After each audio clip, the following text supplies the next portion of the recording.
There are moments in life, moments that don't just change your story. They redefine every single thing you thought you knew about yourself. They don't come with a warning. They don't arrive with the sound of trumpets or the crashing of thunder. No. They happen instantly.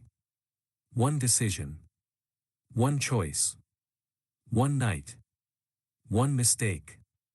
And here's the truth most of us spend our lives avoiding. It doesn't take a lifetime to destroy everything you love. It takes exactly 3 seconds. So, imagine for a second. What would you do if one single moment erased the foundation of everything you built? Your future, your reputation, your very identity. Would you have the strength to fight and rebuild? Or would you simply disappear into the weight of your own regret? Because this story is about that exact moment. This is the story of a man who had every resource the world could offer, but felt absolutely nothing.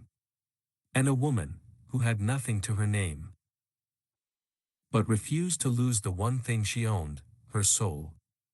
Stay with me, because the question I need you to hold on to is this. Can one mistake truly destroy real love? Or is that mistake the only thing that can actually reveal it? The answer is not what you think. Let's look at the Johnson family. From the outside, looking through the tall, wrought iron gates of their estate, they were flawless. They were the embodiment of a dream that most people die chasing. Wealth. Influence. Generations of respect. Ben Johnson, the patriarch, didn't just build a company. He built a fortress. A kingdom of glass and steel where every floor was polished and every secret was buried deep beneath the marble. But have you ever stopped to wonder why we envy the lives of people we don't actually understand? Because perfection is almost always a performance. And behind every great performance is a pressure that most people could never survive. Ben Johnson didn't believe in things like freedom or self-expression.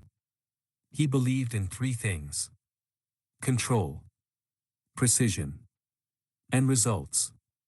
To him, love wasn't an emotion you felt in your chest. It was a strategic alliance. It was something you managed, like a portfolio of stocks. He looked at his family not as people, but as assets. But what happens to a human soul when love feels like a heavy weight instead of a safety net? Something begins to break. It doesn't shatter like glass, at least not at first. It cracks. Quietly. Slowly. In places no one else can see. Until it is far, far too late. Then, there was Anderson. The only son. The heir to the throne. The walking, talking, expectation. To his father, Anderson was a project to be completed.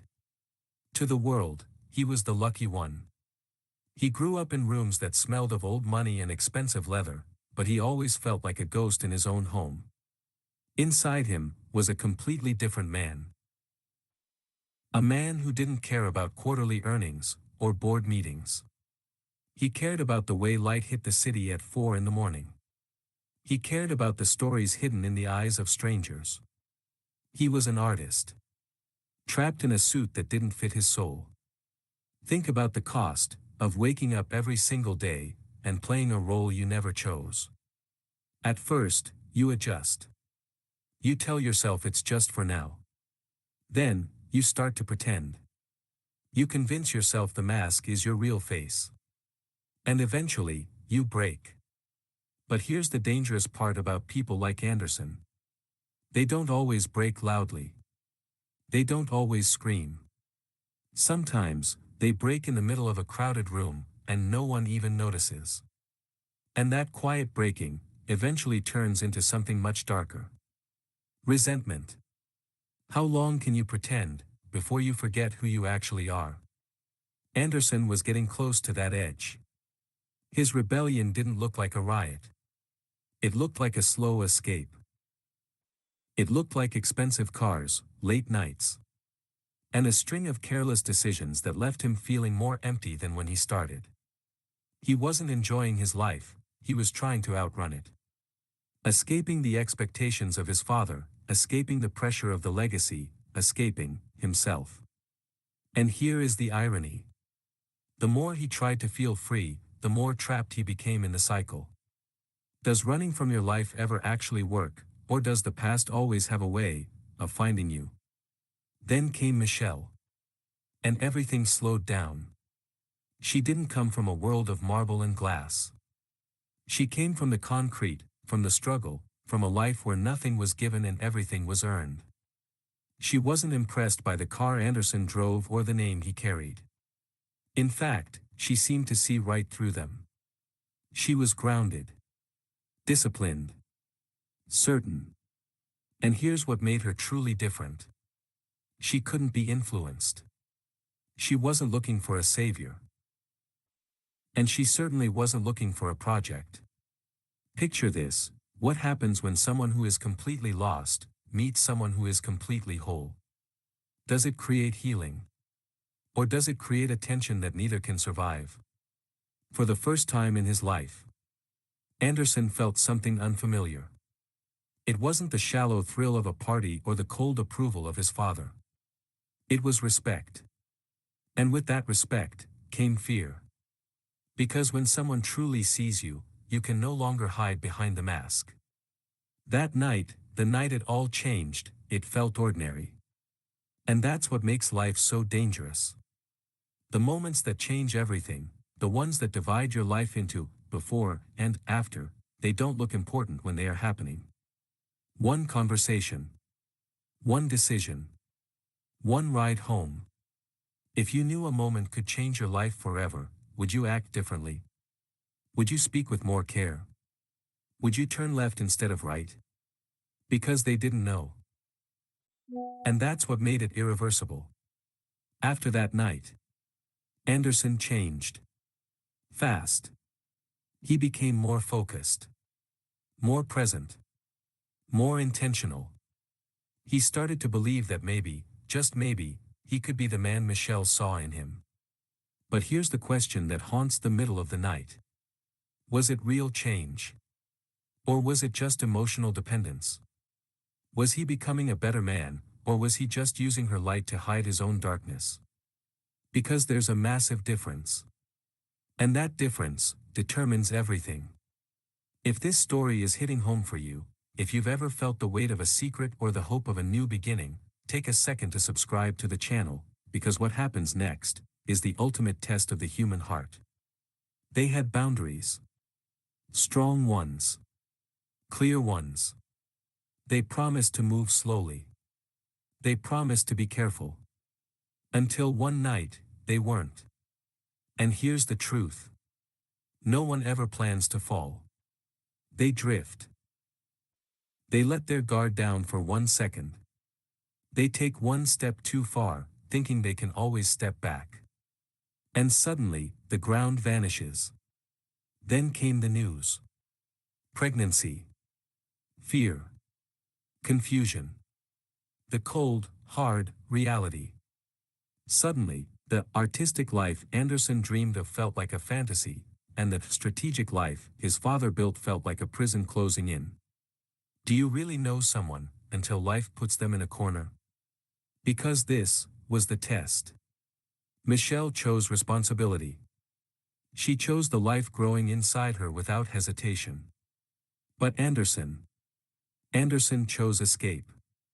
He chose the cowardice he had practiced his entire life. He chose to run. And just like that, love turned into conflict. Respect turned into ash.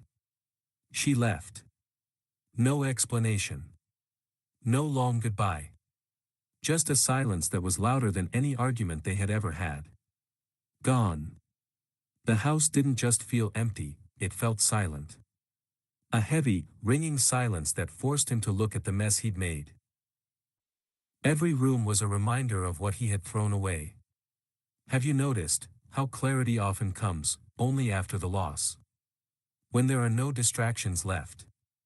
No music. No parties. No father to please. Just him and his choices. And this is where everything changes. Not externally, but internally. He spent the next 2 years in a wilderness of his own making. Not for her. Not to win her back. Not for his father's approval. But for the truth. He had to break the cycle. He had to learn how to stand on his own feet before he could ever hope to walk beside someone else. Time passed. Growth happened.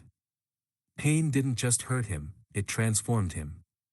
He traded the silk suits for work clothes. He traded the boardroom for the studio. He traded the lies for the difficult, beautiful truth. 2 years later, they met again. She stood there, on a porch that smelled of salt and rain. She was stronger.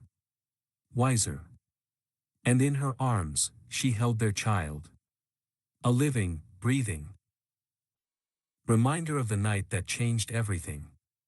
And everything came down to one final question. Has he truly changed? Or has he just learned how to sound better? This time, he didn't rush. He didn't try to buy her forgiveness with expensive gifts or empty promises. He didn't pressure her. He didn't demand a second chance. He simply waited. He showed up. He stayed. And slowly, like a garden growing out of burnt soil, love returned. Not the naive, frantic love of their youth. Not a blind love that ignores the past. But something real. Something tempered by fire. Something that knew the cost of staying. So let me ask you something. Have you ever made a decision you wish you could undo? Have you ever felt like you were too far gone for redemption? Because this story isn't just about Anderson and Michelle. It's about you. We all fall. We all fail. We all break something beautiful at some point in our lives. But here's the truth that stays with you. Falling isn't the end of the story. Staying on the ground is. And sometimes, the greatest love story is not how it begins in the light, but how it survives the darkest night. If you believe in second chances, and the power of the second act, make sure to subscribe for more stories that redefine who we are.